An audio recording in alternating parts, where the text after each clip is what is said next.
आज के मेरे बंगाल के दौरे में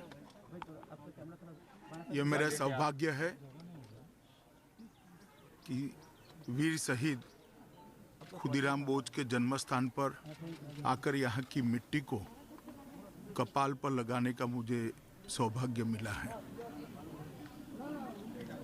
स्वतंत्रता संग्राम में बंगाल और बंगाली सपूतों का योगदान भारत कभी भुला नहीं सकता और खुदीराम बोस यही परंपरा के वाहक थे और वो वीर युवा था जिन्हें सिर्फ 18 साल की उम्र में अंग्रेजों के खिलाफ लड़ते लड़ते हाथ में गीता पकड़कर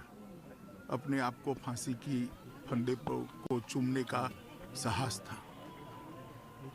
उनकी लोकप्रियता उस वक्त पूरे देश भर में इतनी थी कि कुछ बुनकरों ने धोती पर खुदीराम बोस लिखना शुरू किया और वो धोती बंगाल के युवाओं की प्रेरणा स्रोत बनी, आज़ादी के आंदोलन का प्रतीक बनी और वंदे मातरम का वो नारा जो खुदीराम बोस ने फांसी पर चढ़ते हुए बोला था वो पूरे बंगाल और भारत के युवा का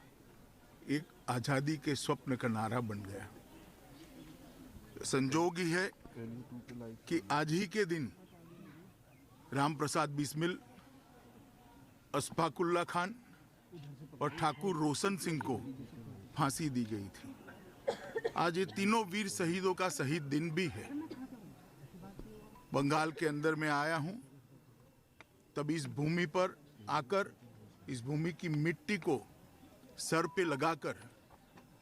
एक नई चेतना और ऊर्जा का अनुभव कर रहा हूं और मैं आज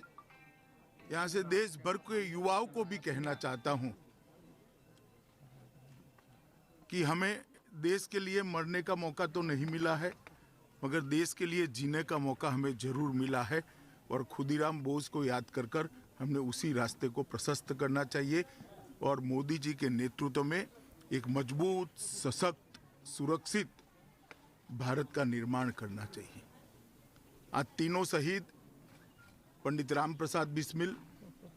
अशफाकुल्ला खान और ठाकुर रोशन सिंह तीनों ने अपनी जान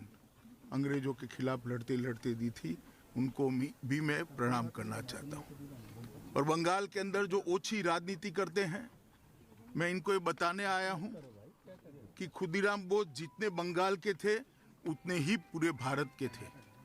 और पंडित राम प्रसाद बिस्मिल जितने यूपी के थे उतने ही बंगाल के थे। भारत के लिए संघर्ष करने वाले,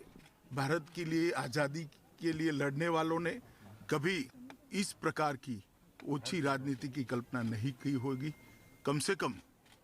आज शहीद दिन है और ओछी राजनीति से सबने ऊपर आना चाहिए, ऐसा मेरा मानना है। मैं फिर एक बार